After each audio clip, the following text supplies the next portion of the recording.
You finally have money left over at the end of the month. Not much, maybe $500, maybe $1,000. For the first time, you are no longer watching your bank account disappear between paychecks. And now you face a question that sounds simple. Should you save it, or should you invest it? Saving feels safe. Investing feels dangerous, but there is a problem with that way of thinking. Because keeping all your money safe can create a different kind of risk, and investing money you might need next month can create another. Meet James and Nick. They are 30 years old. They earn almost the same salary.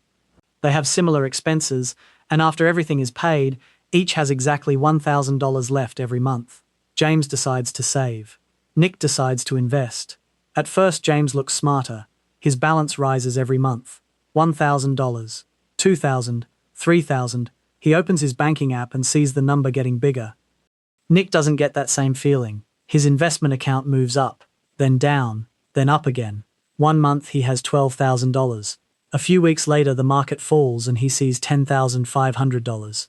James looks at him and thinks, why would you put your money somewhere it can disappear? Nick doesn't have a perfect answer. Because in the short term, James is right. But 10 years later, that question starts looking very different. And this is where the real math begins. Let's start with James. He earns $70,000 a year. After taxes and expenses, he can consistently save $1,000 every month. He puts the money into a high-yield savings account, earning an illustrative 4% annually. Nothing exciting happens. No dramatic market crashes. No green charts. No red days. Just deposits. Month after month. Year after year. After 10 years, James has contributed $120,000. With interest, his savings could grow to roughly $147,000. That sounds pretty good. He has more money than he put in. And most importantly, he feels safe. Now look at Nick. He also contributes $1,000 every month. But instead of keeping everything in cash, he invests in a diversified portfolio. For illustration, assume it averages 7% annually over the long run. After 10 years, Nick could have roughly $173,000. That's around $26,000 more than James. Not because Nick saved more. He didn't. They both contributed exactly $120,000. The difference came from the return on the money already invested. This is the first thing people misunderstand about investing. Investing isn't magic. It is simply giving your existing money an opportunity to produce more money, and then allowing those returns to produce additional returns. That's compounding. But there's a catch. Nick had to tolerate something James didn't. Uncertainty. James could open his account and see approximately what he expected. Nick couldn't. His portfolio could be worth $173,000 after 10 years, or considerably more, or less. The return isn't guaranteed, and that uncertainty changes everything. Now imagine something happens in year 3. Nick's investments fall 25%. His $40,000 portfolio becomes roughly $30,000. James checks his savings account. His balance is still there. He feels vindicated. He thinks, this is exactly why I don't invest. But something important is happening. Nick hasn't necessarily lost the money permanently. The market has fallen. The value of his investments has changed. And if he doesn't sell, the shares remain his. The psychological challenge is that investing forces you to watch your wealth move. Saving hides the volatility, investing exposes it, and humans are terrible at watching numbers fall, especially numbers connected to their future.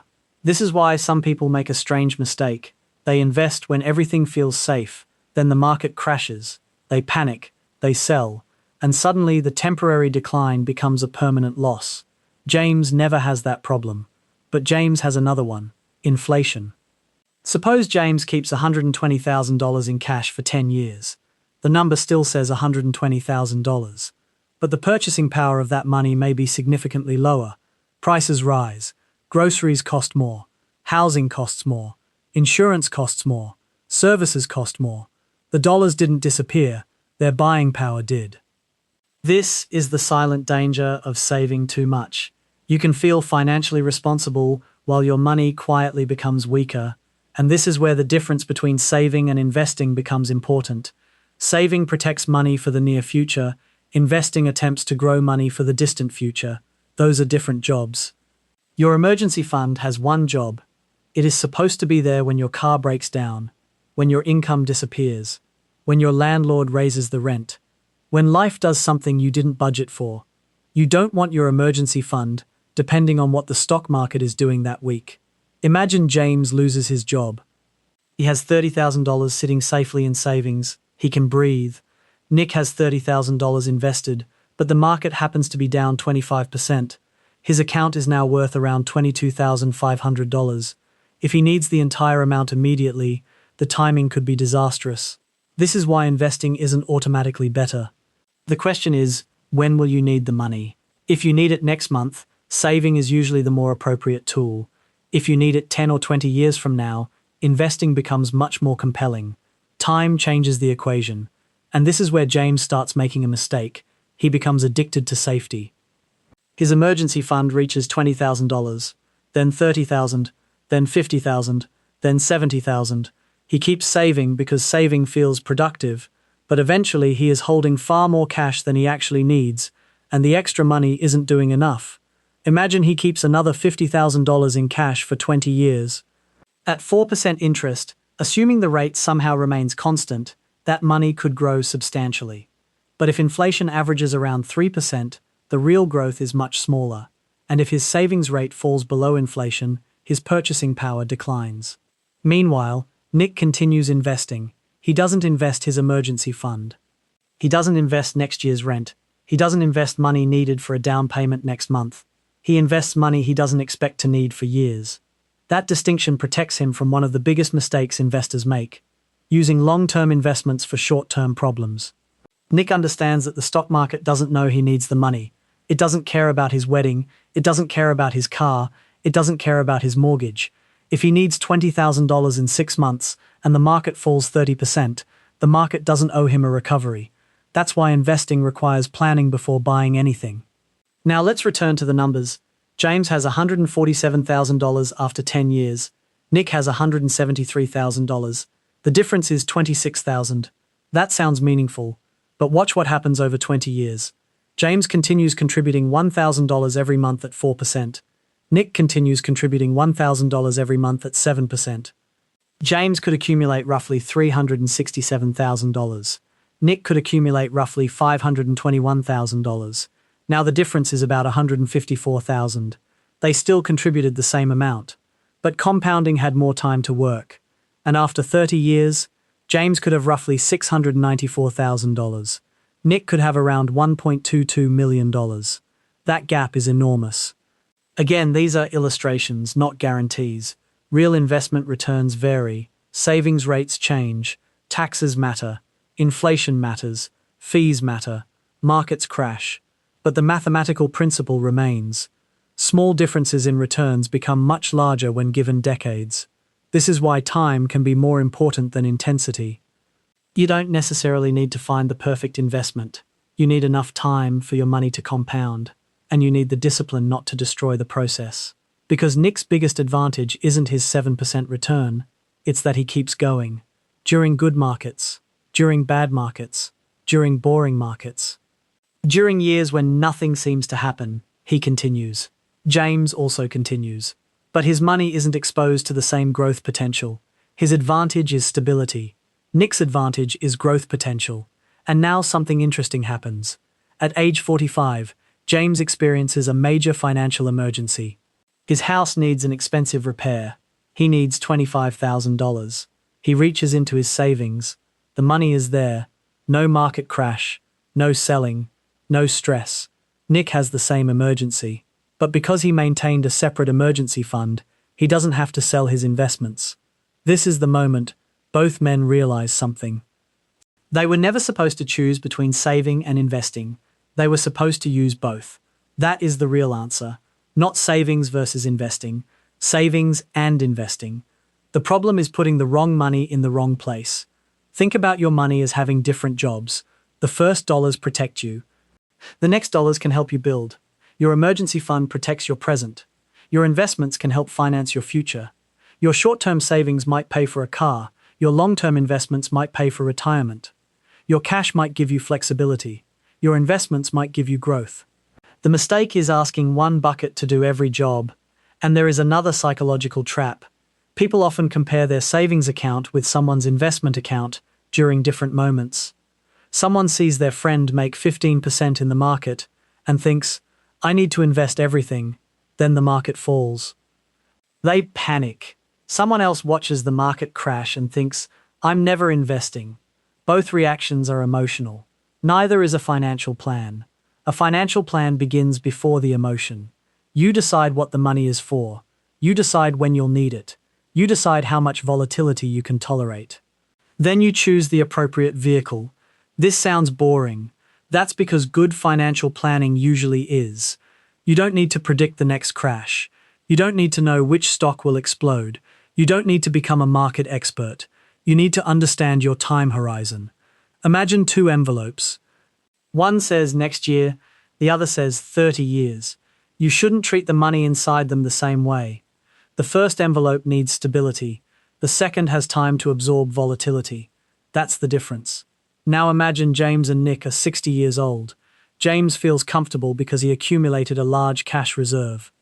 Nick has more invested wealth, but their situations aren't automatically good or bad. If James needs immediate liquidity, his cash is valuable. If Nick has decades of retirement ahead, his diversified investments may give him better long-term growth potential. The right balance changes with life. Your 20s may allow more time for growth. Your 40s may require balancing growth and stability. Your 60s may place greater importance on preserving and accessing wealth. There isn't one perfect percentage for everyone. And that's another lesson people forget. Personal finance is personal. The mathematics gives you the framework. Your life gives you the constraints. Now consider what happens if James and Nick each receive a $50,000 bonus. James puts his entire bonus into savings. Nick invests his entire bonus.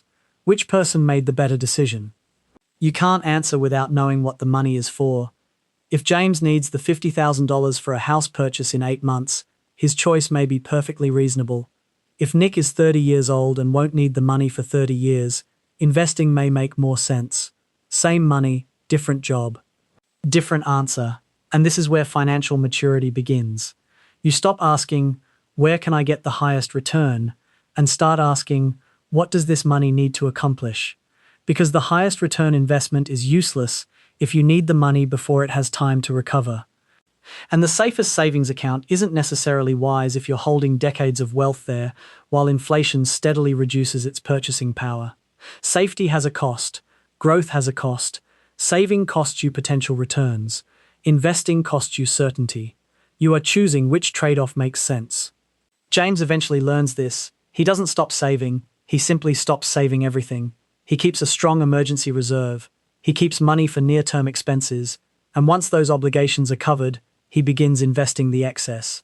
Nick learns the opposite lesson. He doesn't stop investing. He simply stops treating every dollar like it belongs in the market. He builds cash reserves. He plans for emergencies.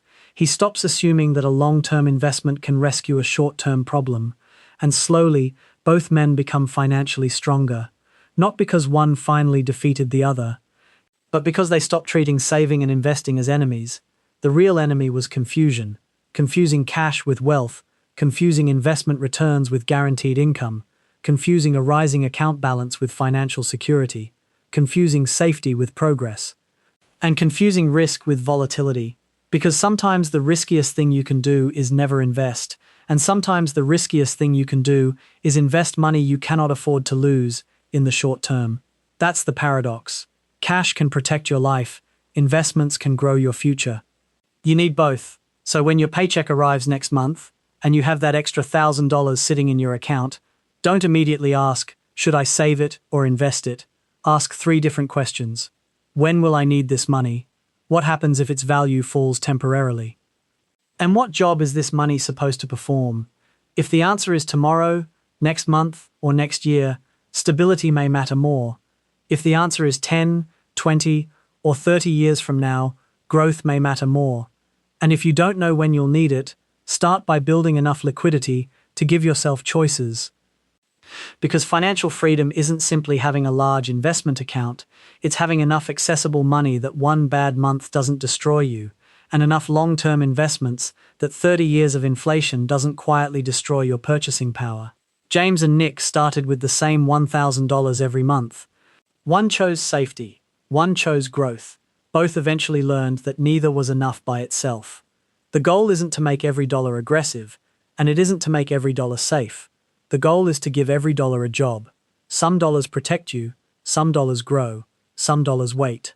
And some dollars eventually buy back the one thing money was supposed to give you in the first place: freedom. Because the real question isn't whether you should save or invest.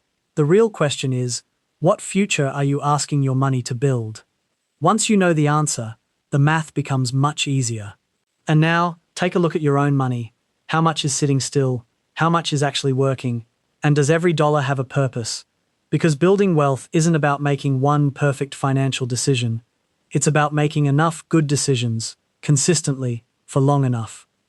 If this video helped you see saving and investing differently, subscribe for more real-world money breakdowns and comment below, are you currently saving, investing, or doing both? Your answer might reveal more about your financial future than you think.